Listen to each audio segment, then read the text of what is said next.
हम लोग कल शब्दालंकार देख रहे थे और उसमें अनुप्रास अलंकार तक जो हम लोग देखे, उसी से आज आगे जो शब्दालंकार में हम लोग बात करेंगे। तो आइए आज हम लोग देखते हैं यमक अलंकार। दूसरा जो शब्दालंकार का जो भेद है,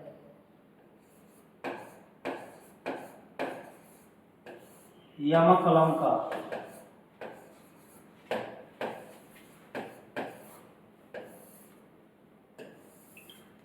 ये यमक अलंकार क्या है, ये क्या होता है यमक अलंकार?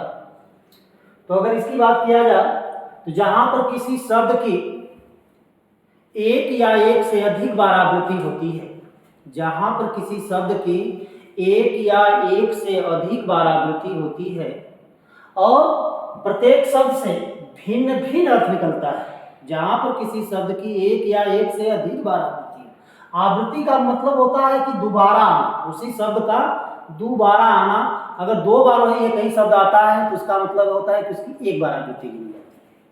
तो जहां पर किसी शब्द की परिभाषा की बात किया जाए तो जहां पर किसी शब्द की एक या एक से अधिक बार आवृत्ति होती है और प्रत्येक बार उसका अर्थ भिन्न भिन्न निकलता है, वहां पर कौन सा अलंकार हो जाता है? यमक अलंकार हो जाता है। जैसे बात किया जाए, एग्जाम्पल देखिए,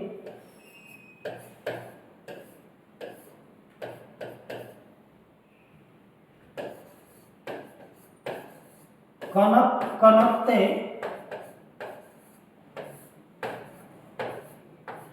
सौगुनी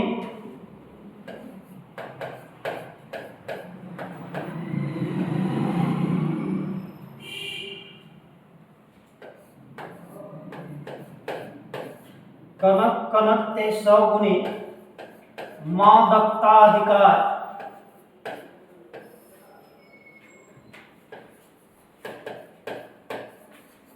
मादकताधिकार व खाए बौरा व खाए बौराय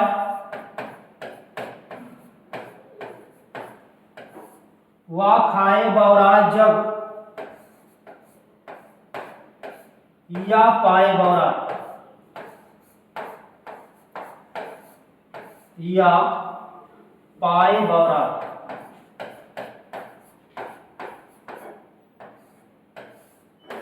देखिए यहां पर जो कनक शब्द है दो बार आया है। ये जो कनक कनक शब्द आया है दो बार आया है और इन दोनों के अलग अलग अर्थ है। जहां पर हमने कहा परिभाषा में कि यहां पर किसी शब्द की एक या एक से अधिक बार आवृत्ति हो और प्रत्येक बार उसका अर्थ भिन्न भिन्न होता है, तो वहां पर कौन सा अलंकार हो जाता है? यमक अलंकार। अब यहाँ पर एक कनक शब्द दो बार आया है कि दोनों कनक के अलग अलग अर्थ है। एक कनक का अर्थ है धतूरा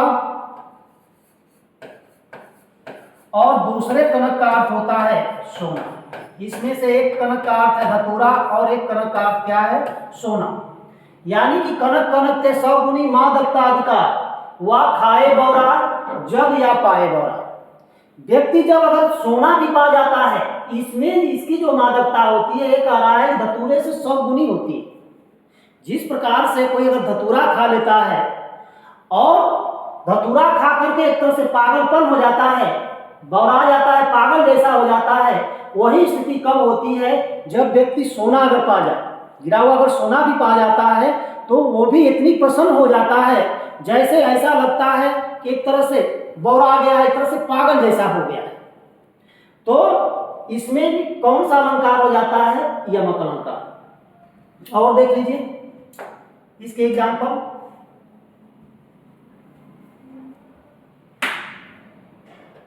दूसरा एग्जाम्पल देखिए, कंदमूल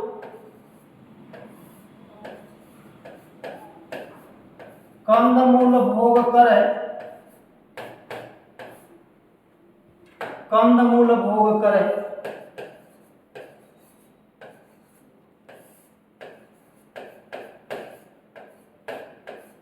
कंदमूल भोग करे तीन बेर खातियो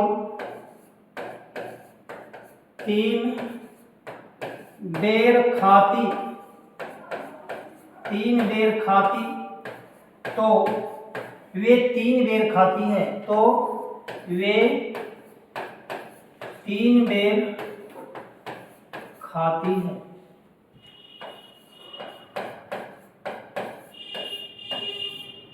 यहां पर सीता जी के विषय में देखिए कहा गया है, कह रहे हैं कि कंदमूल भोग करे, कंदमूल भोग करे। 3 बेर खाती, तो वे 3 बेर खाती है। यहाँ पर जो बेर शब्द आया है 2 बार आया। जहां पर किसी शब्द की यहाँ पर एक बार आवृत्ति हुई है, जहां किसी शब्द की एक या एक से अधिक बार आवृत्ति हो और उनसे अलग अलग अर्थ का बोध होता है। सीता जी के विषय में कहा गया है कि वह सीता जो है राजमहलों में रहने वाली सीता, जो 3 जून, एक बेर का अर्थ है यहाँ पर जून से, जून का मतलब है जैसे पहर, बेला, यानी 3 पहर खाने वाली सीता जो है वन में जाती है, राम के साथ जब वन में जाती है। यहाँ पर एक कहा गया है कि कंदमूल भोग करे, कंदमूल भोग करे, 3 बेर खाती, तो वे 3 बेर खाती है। यहाँ पर बेर शब्द जो 2 बार आया है और इनके भिन्न भिन्न अर्थ हैं। कहा जा रहा है कि जो वो सीता जो 3 पहर खाने वाली थी, सुबह दोपहर शाम, जो 3 समय खाने वाली सीता, आज वो सीता की ऐसी सी स्थिति आ गई है कि वह 3 बेर, यहाँ बेर का मतलब जो बैर होता है, जो फल है, बैर का फल, उससे मतलब है।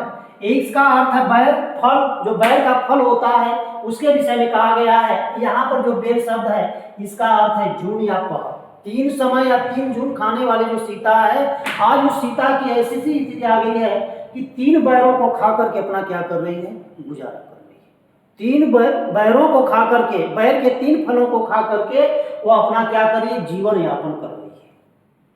तो जहां पर किसी शब्द की एक बार या एक से अधिक बार आवृत्ति हो और प्रत्येक बार उसका अर्थ भिन्न भिन्न होता है, उसमें कौन सा अलंकार हो जाता है, यमक अलंकार। और एग्जाम्पल देखना चाह रहे हैं तो और देख लीजिए।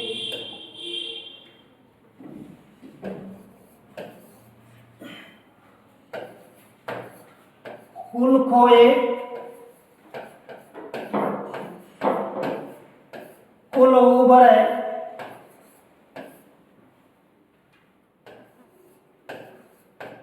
कुल खोए, कुल उबरे, कुल राखे, कुल राखे, कुल जाय। जैसे वहां पर जो है ये कई बार आवृत्ति हुई थी, देखिए यहाँ पर कई बार आवृत्ति है। कुल शब्द 1 2 3 4 बार आया है। कुल शब्द 4 बार आया है, अर्थात कहने का तात्पर्य है कि जहां पर किसी शब्द की या तो एक बार आवृत्ति होगी या एक से अधिक बार आवृत्ति होगी। यहाँ पर कुल शब्द 4 बार आया है, अर्थात इसकी कितनी बार आवृत्ति हो गई, 2 बार। कितनी बार आवृत्ति हो गई, 2 बार। अब यहाँ पर जो भी कुल शब्द आया है इसके अलग अलग अर्थ है। कह रहा है कि कुल खोए, कुल खोए, कुल उबरे, यानी यहां पर कुल जो शब्द का अर्थ है, यहां पर कुल से तात्पर्य है धन से। इस कुल का अर्थ क्या है, धन, और इस कुल का अर्थ है मोह, माया कह सकते हैं। कुल राखे,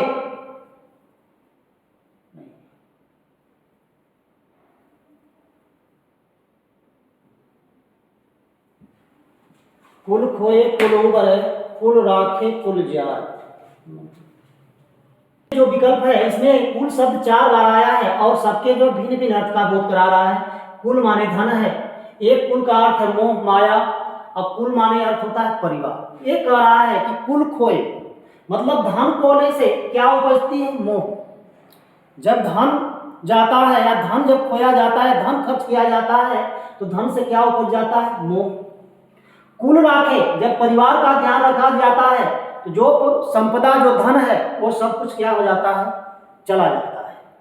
तो जहां पर किसी शब्द की एक या एक से अधिक बार आवृत्ति हो और प्रत्येक शब्द से अगर भिन्न भिन्न अर्थ का बोध होता है, तो उसी में कौन सा अलंकार हो जाता है, यमक अलंकार हो जाता है। यहाँ पर कुल शब्द 4 बार आया है और सबका जो है अर्थ अलग अलग है। एक कुल का अर्थ जो यहाँ पर धन से है, कुल का अर्थ मोह से, माया से है, अब कुल का यहाँ पर परिवार से है, कुल का अर्थ है सब, योग, यानी सब कुछ चला जाता है। जब अगर धन अगर खोता है, व्यक्ति अगर धन खर्च करता है तो उससे क्या उपज जाता है? मोह। उससे उसे क्या उपजता है? मोह उपजता है। कुल राखे, अगर मान लीजिए परिवार के ऊपर अगर ध्यान देता है तो जो भी धन संपदा है धीरे धीरे वो क्या हो जाता है? खत्म हो जाता है, चला जाता है। यहाँ पर एक ही शब्द 4 बार आया है। एक ही शब्द कितनी बार आया है? 4 बार आया है, और चारों शब्द के भिन्न भिन्न अर्थ है, जिसके कारण इस पंक्ति में कौन सा अलंकार हो जाता है? यमक अलंकार हो जाता है। कौन सा अलंकार हो जाएगा?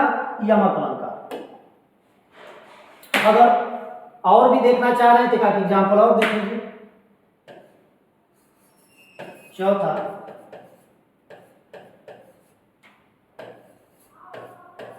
ऊंचे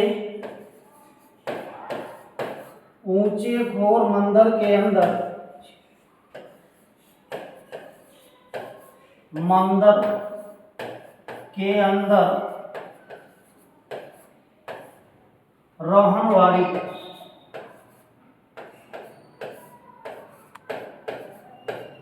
ऊंचे घोर मंदिर के अंदर रहन वाली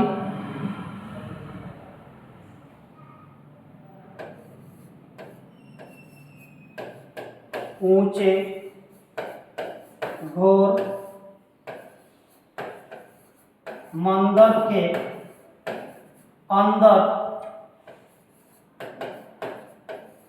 अंदर रहती है। यहां पर देखिए किस शब्द की आवृत्ति हुई है? यहां पर ऊंचे घोर मंदिर के अंदर, ऊंचे घोर मंदिर के अंदर, यहां पर इसी शब्द की आवृत्ति है। यहां भी सीता जी के विषय में कहा गया है।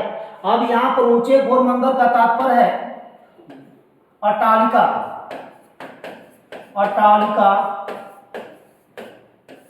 या महल, और इसको ऊंचे घोर मंदिर के अंदर का अर्थ है गुफा। इसी की आवृत्ति हुई है। दोनों जो है भिन्न भिन्न अर्थ दे रहे हैं। ये दोनों शब्द जो है भिन्न भिन्न अर्थ दे रहे हैं। कहा जा रहा है कि वह सीता जो अट्टालिका और महलों में रहने वाली जो सीता थी, आज उस सीता की यह स्थिति आ गई है कि वो गुफाओं में अपना जीवन यापन कर रही है। गुफाओं में रह करके अपना क्या कर रही है? जीवन यापन कर रही है। आज उस सीता की ऐसी स्थिति आ गई है कि जो सीता ऊंचे ऊंचे महल और अट्टालिकाओं में रहती थी, आज वो सीता की ऐसी स्थिति आ गई है कि वह सीता गुफाओं में रह करके, कंदराओं में रह करके अपना जीवन यापन कर रही है। तो जहां किसी शब्द की एक या एक से अधिक बार आवृत्ति हो और प्रत्येक शब्द से अलग अलग अर्थ का बोध होता है, प्रत्येक शब्द से अलग अलग अर्थ का बोध होता है, उसमें कौन सा अलंकार हो जाता है? यमक अलंकार। कौन सा अलंकार होता है? यमक अलंकार। ये थे यमक अलंकार से संबंधित परिभाषा और यमक अलंकार के एग्जाम्पल। तो कुछ बात समझ में आई? अगर ये समझ में आ गया वो अलंकार, तो अगला अलंकार पर हम लोग बात करें। तो देखिए आगे देखते हैं हम लोग श्लेष अलंकार। अगले अलंकार की बात करते हैं। शब्दालंकार में तीसरा अलंकार आ जाता है हमारा श्लेष। कौन सा आ जाता है? श्लेष अलंकार।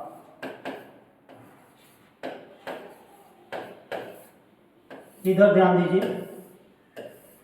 अब श्लेष अलंकार, इसका जो शाब्दिक अर्थ होता है, इसका शाब्दिक जो अर्थ है,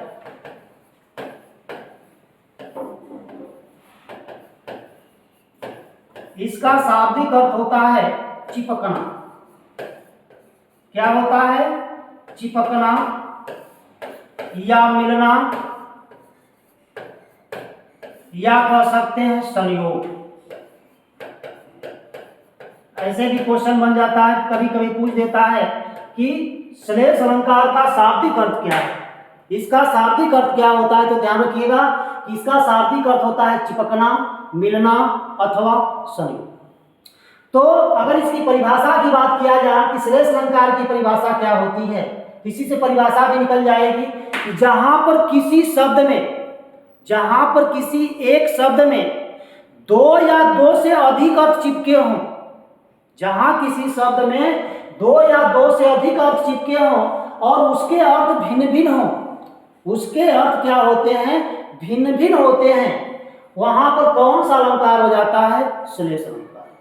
शब्द एक ही आए और उससे एक से अधिक अर्थ का बोध कराए, वह जो है एक से अधिक अर्थ का बोध कराता है, तो उसमें कौन सा अलंकार हो जाता है? श्लेष अलंकार। जैसे जैसे एग्जांपल देखिए,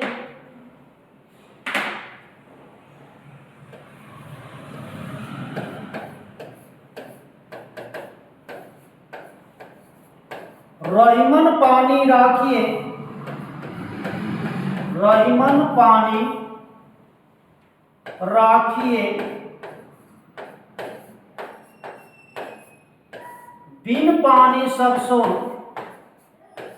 बिन पानी सब सून, पानी गए न उबरे,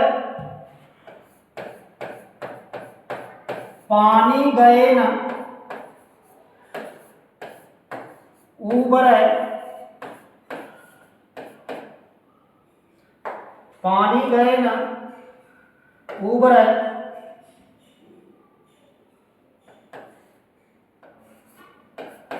पानी गए न उबरे, मोती मानस चून,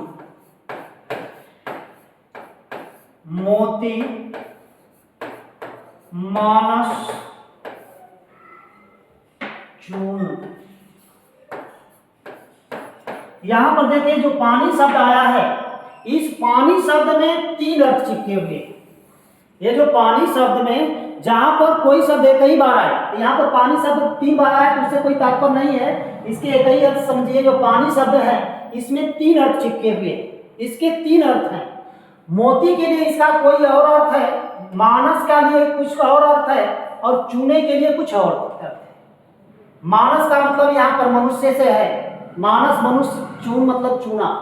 अब ये पानी जो शब्द आया है, जो पानी जो शब्द है, ये मोती के लिए इसका अर्थ है कांति, मोती के लिए इसका अर्थ है कांति, या कह सकते हैं सौंदर्य।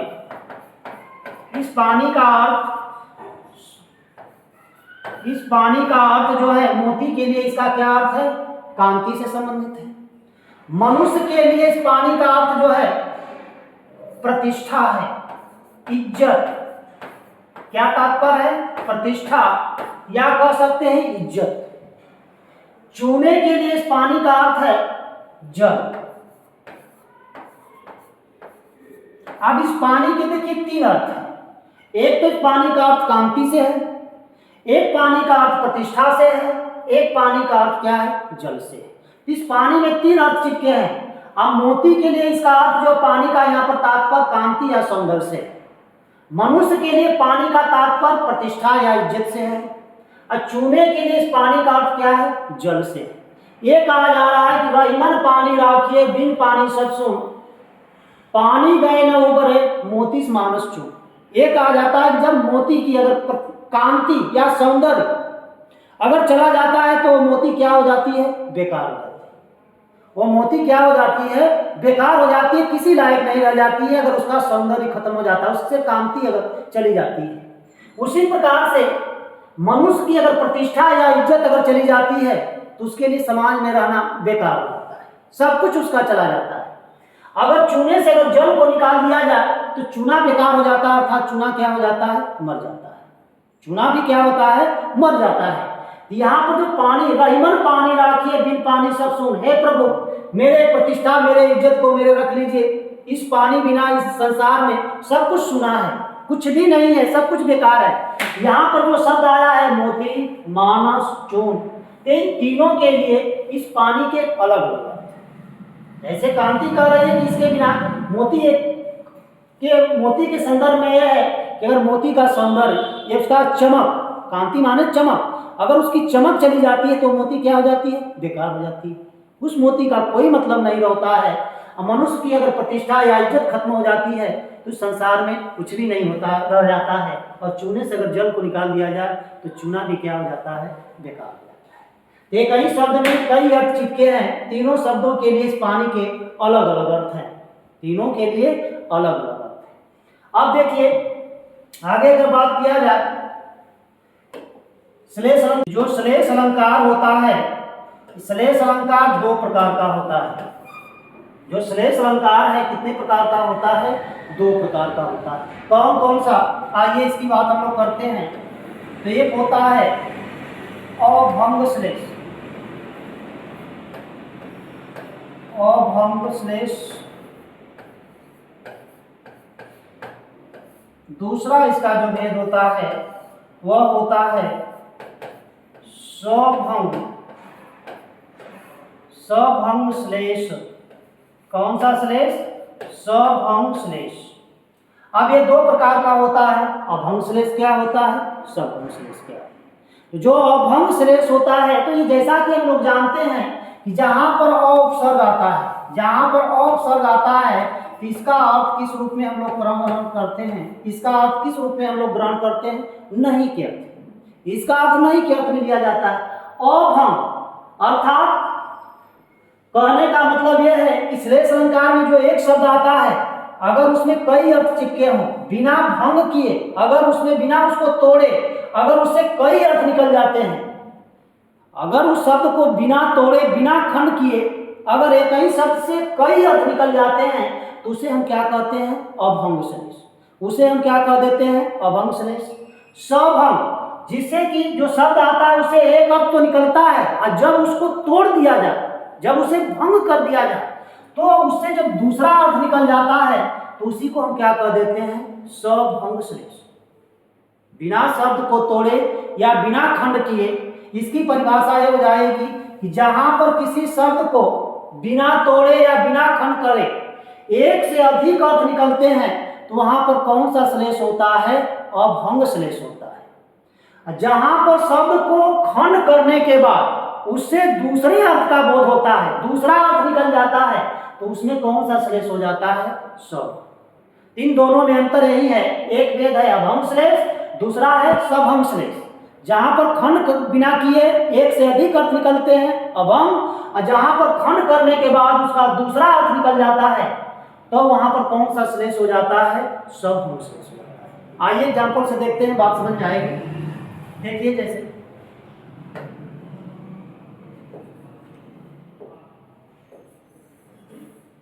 यह अभंग श्लेष क्या होता है इसको देख लिया जाए।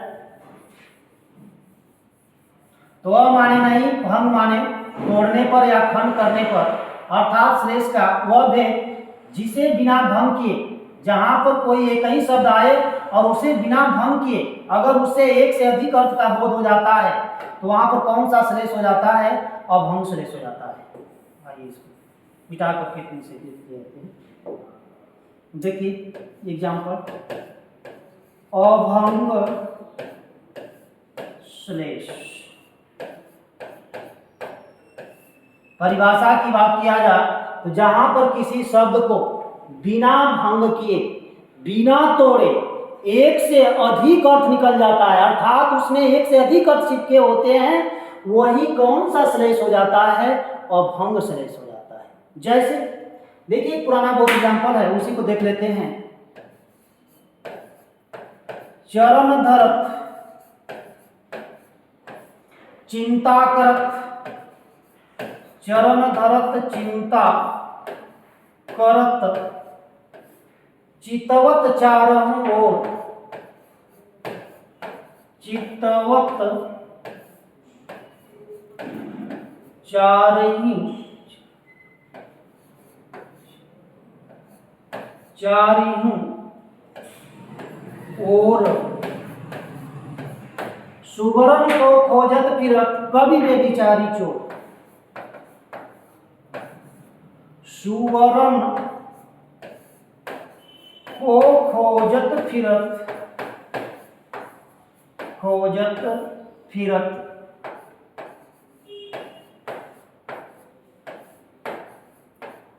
कवि व्यभिचारी, कहां से नीचे से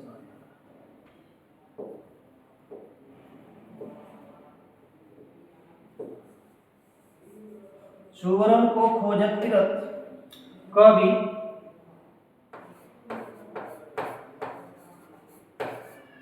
व्यभिचारी, चोर। यहां पर देखिए सुवर्ण जो शब्द आया है, इस सुवर्ण शब्द में कई अर्थ चिपके हुए हैं। इस सुवर्ण शब्द के 3 अर्थ हैं। कवि के लिए कुछ और अर्थ है, व्यभिचारी के लिए कुछ और अर्थ है, और चोर के लिए कुछ और अर्थ है। तो इसका बिना, जहां पर किसी शब्द को बिना भंग किए अगर उससे एक से अधिक अर्थ निकलते हैं, एक से अधिक अर्थ का बोध होता है, तो उसमें कौन सा श्लेष हो जाता है? अभंग। आप देखिए इस सुवर्ण के 3 अर्थ हैं। एक तो इसका अर्थ है सुंदर अक्षर,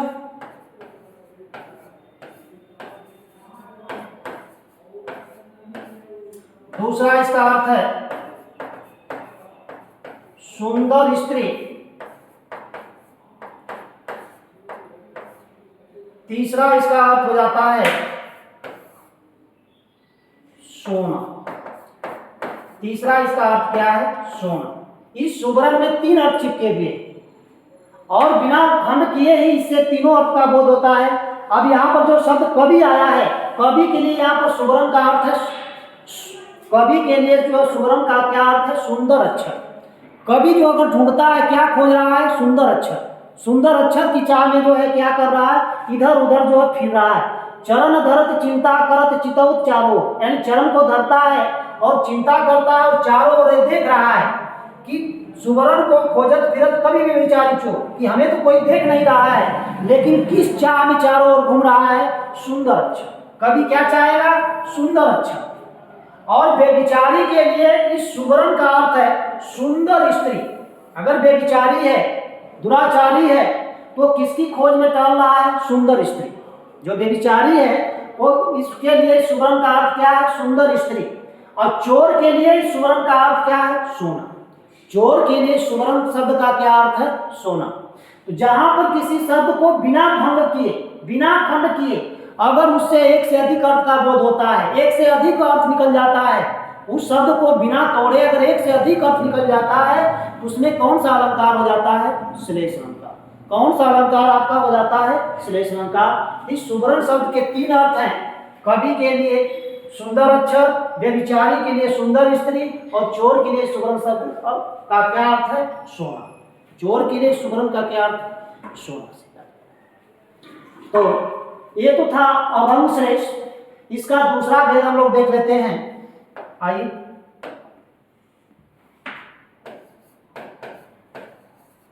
सभंग श्लेष। इसकी बात कर लिया जाए, ये सभंग श्लेष क्या होता है? इसमें क्या होता है कि जो शब्द आता है उससे तो एक अर्थ निकल जाता है, लेकिन दूसरा अर्थ जब उसको तोड़ा जाता है, उसे भंग कर दिया जाता है, तो जब उससे दूसरे अर्थ का बोध होता है, दूसरा अर्थ निकलता है, तो उसमें श्लेष में कौन सा श्लेष हो जाता है? सभंग श्लेष। जैसे एग्जांपल से देखिए, इसका भी एग्जांपल देख लीजिए, बात समझ में आएगी।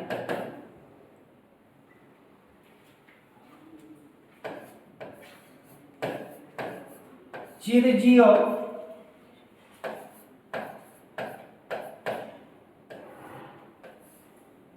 जोरी जुड़े,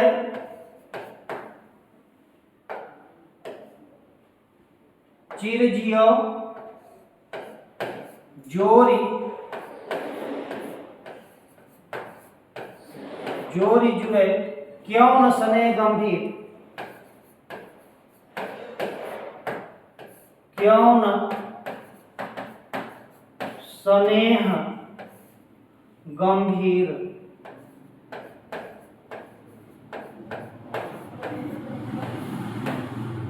को घटिए विषभांजा, को घटी ए वृषभानुजा, वे हलधर के वीर,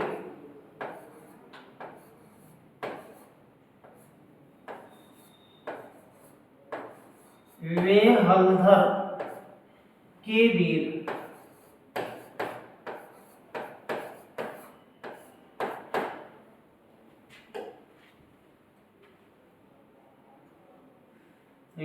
हलधर के भी।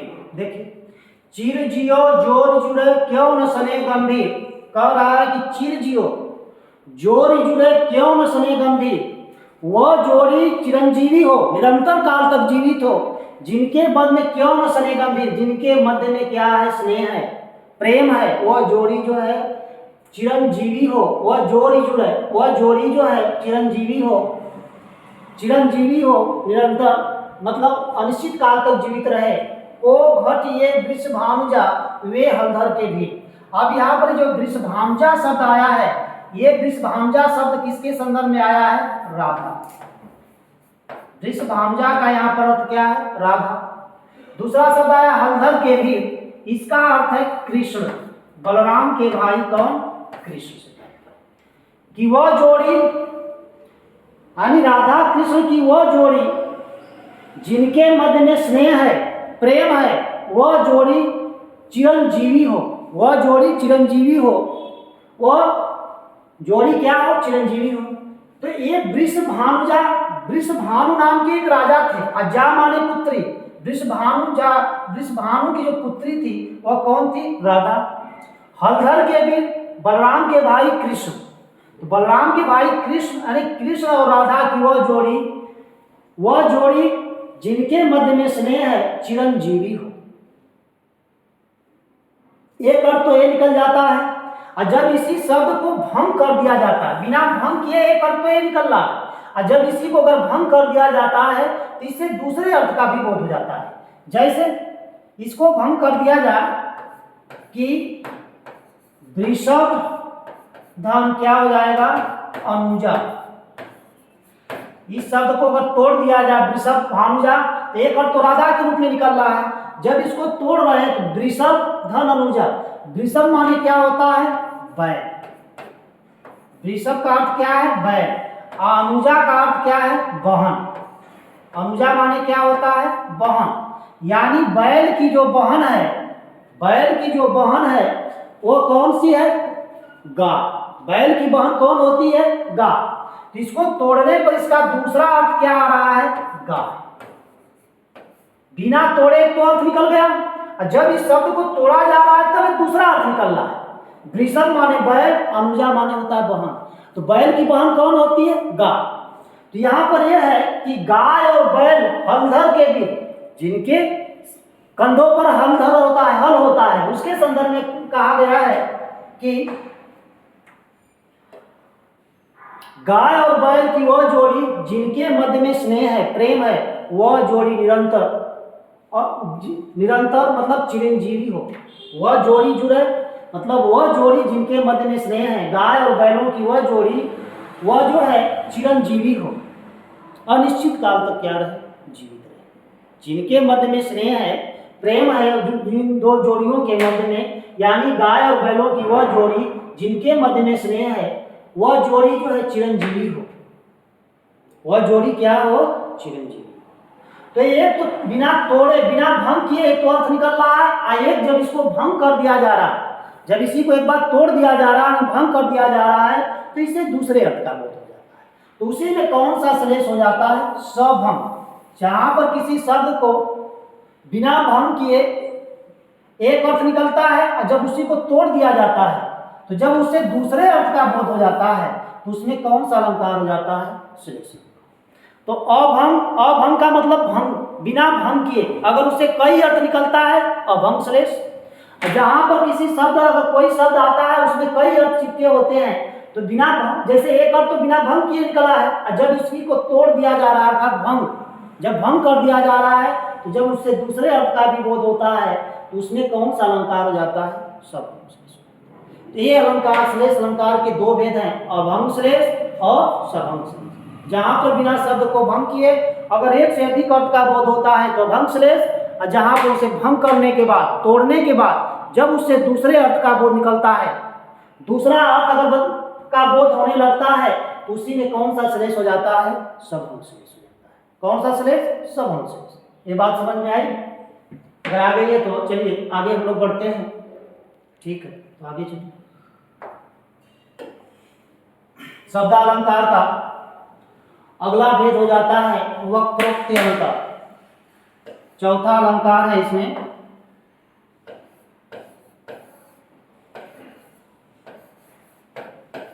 वक्रोक्ति अलंकार। अब वक्रोक्ति का मतलब क्या होता है? वक्र धन उक्ति, उक्ति माने होता है कथन। अब इसका शाब्दिक अर्थ होता है, अगर शाब्दिक अर्थ की अगर इसकी बात कर लें हम लोग, किसका शाब्दिक अर्थ, वक्रोक्ति का जो शाब्दिक अर्थ होता है टेढ़ी उक्ति। कौन सी उक्ति? टेढ़ी उक्ति।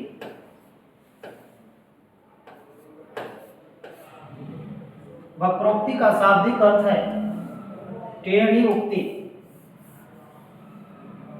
देखिए टेढ़ी उक्ति, इसमें यह होता है कि जहां पर वक्ता के द्वारा कहे गए कथन को श्रोता उससे जब भिन्न अर्थ में ग्रहण करे। कुछ शब्द ऐसे होते हैं जिनके कई अर्थ होते हैं, जो वक्ता जो कहता है अगर उस अर्थ में न ग्रहण करके जब उससे उसके भिन्न अर्थ, उससे भिन्न अर्थ हम ग्रहण कर लेते हैं, उसके मतलब उल्टा एक तरह से मतलब अर्थ ग्रहण कर लिया जाता है, तो उसी में कौन सा अलंकार हो जाता है? वक्रोक्ति अलंकार। परिभाषा इसकी ये हो जाती है कि जहां पर वक्ता के द्वारा कहे गए कथन को, ध्यान से सुनिए, जहां पर वक्ता के द्वारा कहे गए कथन को श्रोता उससे भिन्न अर्थ में ग्रहण करता है, जहां पर वक्ता के द्वारा कहे गए कथन को श्रोता उससे भिन्न अर्थ में ग्रहण करता है, वहां पर कौन सा अलंकार हो जाता है? वक्रोक्ति अलंकार। जैसे एग्जांपल देखिए,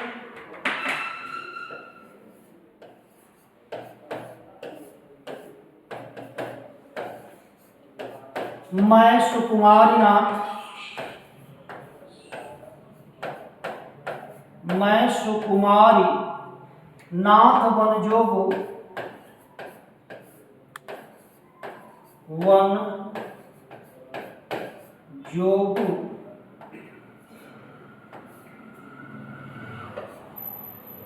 मैं सुकुमारी नाथ वन जोगु,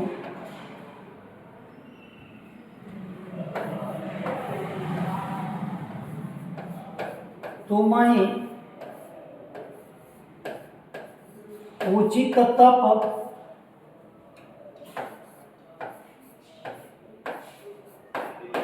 मोह कह भोगु।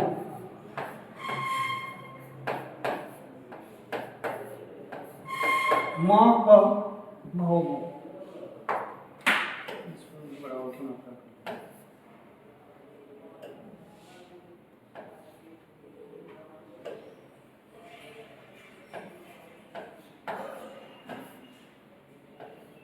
देखिए ये पंक्ति है। अब इसमें जो है वक्रोक्ति अलंकार किस प्रकार से है? मैं सुकुमारी नाथ वन जोगु, तुम ही उचित तप मोह कब हो। जब श्री राम जो है इनको जो 14 वर्ष का वनवास हो गया, उस समय की पंक्ति है गोस्वामी तुलसीदास की रामचरितमानस की, कि जब राम को जो है 14 वर्ष का वनवास हो जाता है तो उनके दिमाग में आता है कि भाई हम तो वन जा रहे हैं और हमारा भी एक कर्तव्य है कि हमारी पत्नी जो सीता हैं, एक बार उनसे भी पूछ लिया जाए कि मैं तो वन जा रहा हूँ, आपकी क्या इच्छा है, आप भी हमारे साथ वन चलेंगी या इसी अयोध्या में ही रहेंगी, अपना जीवन यापन करेंगी। तो उनसे पूछने जाते हैं और कहते हैं कि हमें तो 14 वर्ष का वनवास मिला है, मैं वन जा रहा हूँ, आप क्या करेंगी? तो सीता ने यही कथन कहा था कि मैं सुकुमारी नाथ वन जोगो, तुम ही उचित तप मोह कह भोगो। सीता ने यही वाक्य बोला।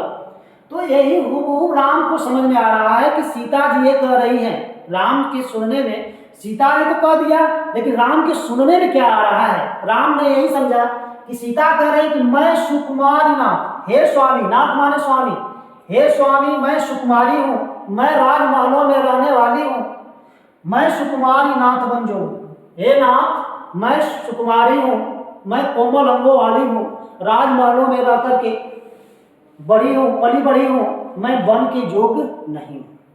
जो लिखा गया है यही अर्थ उन्हें समझ में आ रहा है कि सीता जी यही कह रही हैं कि हे स्वामी मैं सुकुमारी हूँ, मैं बन के योग्य नहीं हूं। आगे क्या कह रहे हैं, तुम ही उचित तप मोह कब भोगूं। हे प्रभु, ये जो तप मिला है आपको मिला है, आप जाइए और जाकर के वन में भोगिए, मैं इसको क्यों भोगूं। तुम ही उचित, ये तप आपको मिला, उचित तप जो आपको मिला है, मोह कब भोगूं। ये माता पिता के द्वारा आपको वनवास दिया गया है, मैं क्यों भोगूं। राम को यही हुबहू समझ में बात आती है, तो राम की समझ में आता है कि सीता रानी वन नहीं जाएंगी। लेकिन सीता ने जो कहा था, सीता ये नहीं कहा था, इनके कहने का तात्पर्य ये नहीं है। सीता ये कहती हैं, क्या कहती हैं कि मैं सुकुमारी नाथ बन जोगू। हे नाथ, मैं सुकुमारी हूं तो क्या हुआ। हे नाथ, मैं सुकुमारी हूं, मैं कोमल अंगों वाली हूं तो क्या हुआ। मैं आपकी अर्धांगिनी हूं, मैं आपकी पत्नी हूं। और पत्नी का एक कर्तव्य होता है कि पति अगर सुखी है, सुख में है, तो पत्नी भी सुखी रहे। अगर पति अगर दुखी है, दुख में रहता है, तो पत्नी ही दुख में रहे। मैं अर्धांगिनी हूं, मैं आपकी पत्नी हूं, ये मेरा कर्तव्य है कि जब आप दुखी हैं, आप बन जा रहे हैं, तो मैं भी आपके साथ बन चलूं। तुम ही उचित तप मोह कब भोगूं। कह रहे हैं कि भले वनवास आपको मिला है, प्रत्यक्ष रूप में वनवास आपको मिला है, लेकिन इसका मतलब ये नहीं कि वनवास हमको नहीं मिला है। आपके साथ साथ वनवास हमें भी मिला है और मैं आपके साथ वन चलूंगी। कहने का मतलब वक्ता के द्वारा कहे गए कथन को जहां श्रोता उससे भिन्न अर्थ में ग्रहण करता है, उसमें कौन सा अलंकार हो जाता है, वक्रोक्ति। तो सीता ने तो ये कहा कि हे नाथ, मैं सुकुमारी हूं तो क्या हुआ, मैं भी आपके साथ बन चलूंगी, मैं बन के योग्य हूं, मैं आपके साथ बन चलूंगी। और ये मेरा दायित्व है कि अगर आप कष्ट में हैं तो आपके साथ हम भी कष्ट करें। क्यों, क्योंकि मैं आपकी पत्नी हूं, मैं आपकी अर्धांगिनी हूं। एक अर्धांगिनी या पत्नी का कर्तव्य होता है कि पति सुखी, सुख में है तो उसके साथ सुखी रहे, अगर दुख में है तो दुखी रहे। भले प्रत्यक्ष रूप में आपको वनवास मिला है, लेकिन इसका तात्पर्य है कि वनवास हमें भी मिला है, मैं आपके साथ चलूंगी और आप ही के साथ रहूंगी। सीता ने ये कहा, लेकिन राम को समझ में ये आया कि सीता तो ये कह रही है कि हे नाथ, मैं कोमल अंगों वाली हूँ, मैं राजमहलों में रही हूँ, मैं बन के योग्य नहीं हूँ, एक तप आपको, वनवास आपको मिला है, आप जाइए और जाकर के भोगिए। तो सीता ने कुछ और कहा, लेकिन राम के समझ में कुछ और आया, जिसके कारण इस पंक्ति में कौन सा अलंकार हो जाता है, वक्रोक्ति। कौन सा अलंकार हो जाएगा, वक्रोक्ति। जहां पर वक्ता के द्वारा कहे गए कथन को श्रोता उससे भिन्न अर्थ में ग्रहण करता है, उसी में कौन सा अलंकार हो जाता है, वक्रोक्ति। एक और एग्जांपल देख लीजिए और स्पष्ट हो जाएगा। अगला दूसरा एग्जांपल, एक कबूतर देख हाथ में, देख हाथ में, एक कबूतर देख हाथ में, पूछा कहां पर है, पूछा कहां अपर है, कहां अपर है। उसने कहा अपर कैसा, उसने कहा अपर कैसा, उड़ गया सपर है, उड़ गया सपर है।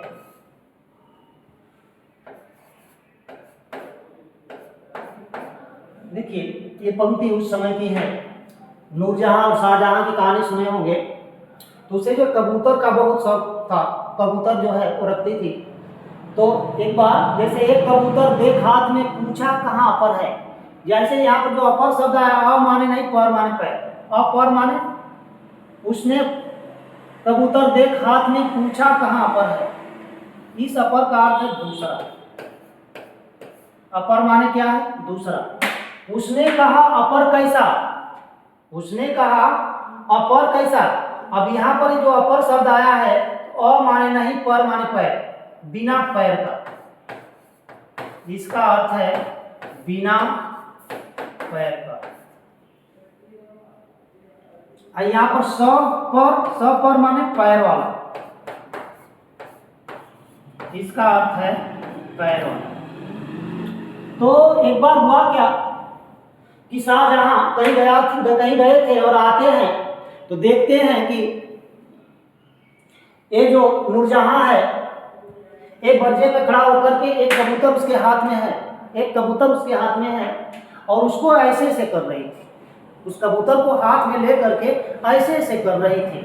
तो शाहजहां ने जब देखा नूरजहां के हाथ में एक कबूतर और इस तरह से कर रही थी और दो कबूतर पाल रखी थी, तो एक कबूतर देख हाथ में पूछा कहाँ पर है, तो उसने पूछा कि अपर मतलब दूसरा कहाँ है। उसके हाथ में चूंकि एक कबूतर देखा और एक यही को इस तरह से कर रही थी, तो देख करके कहता है कि एक कबूतर देख हाथ में पूछा कहाँ पर है, वो पूछा कि दूसरा कहाँ है। तो इसके क्या समझ में आ रहा है कि ये कह रहे हैं कि उसने कहा अपर कैसा, बिना उसके समझ में आ रहा है ये पूछे कि दूसरा कहाँ, इसके समझ में आ रहा है कि ये पूछ रहे हैं कि बिना पैर वाला कहाँ। ये जो तुम्हारे हाथ में है जो इसको ऐसे से कर रही हो, ये तो पैर वाला है, बिना पैर वाला कहाँ, बिना पैर वाला कहाँ। तो क्या करें, उत्तर क्या देंगे, उसने कहा अपर कैसा, बिना पैर वाला कैसा, उड़ गया सफर है। वो तो इसी के समान पैर वाला था जो इसी प्रकार से उड़ गया। उसको उड़ाते हुए कह रही है कि इसी के समान वो तो पैर वाला था जो इसी तरह से, यानी इससे पहले जो है उड़ गया है। देखिए अंतर हुआ कि नहीं। उसके पूछने का तात्पर्य है कि दूसरा कहाँ है, इसके समझ में क्या आ रहा है, अपर का यहाँ पर दो अर्थ है, एक अपर का अर्थ है दूसरा, एक अपर का अर्थ है बिना पैर वाला। तो वो पूछ रहे हैं कि दूसरा कहाँ है, इसके समझ में आ रहा है कि ये पूछ रहे हैं कि बिना पैर वाला कहाँ। ये जो तुम्हारे हाथ में है ये तो पैर वाला है, बिना पैर वाला कहाँ है, ये नूरजहां समझ रही है। तो उसी को उड़ाते हुए ये कह रही है कि बिना पैर वाला कैसा, वो भी जो था किसी के समान पैर वाला था, वो जो इसी प्रकार से क्या हो गया, हो गया। जहां वक्ता के द्वारा कहे गए कथन को श्रोता उससे भिन्न अर्थ में ग्रहण करता है, उसी में कौन सा अलंकार हो जाता है, वक्रोक्ति अलंकार। कौन सा अलंकार हो जाएगा, वक्रोक्ति। बात समझ में आई क्या। इनके पूछने का तात्पर्य कुछ और है, लेकिन श्रोता के रूप में यहाँ नूरजहां है उसके दूसरे अर्थ में ग्रहण कर रही है, जिसके कारण इस पंक्ति में कौन सा अलंकार हो जाता है, वक्रोक्ति। क्लास यहीं तक है, आज की क्लास खत्म होती है, फिर हम लोग अगले क्लास में मिलते हैं। शब्दालंकार में हम लोग जो पढ़े थे, शब्दालंकार के 8 भेद हैं, तो 4 अलंकारों की हम लोग बात कर लिए, जो 4 शेष बचे हैं उसको हम लोग अगली कक्षा में फिर से देखेंगे।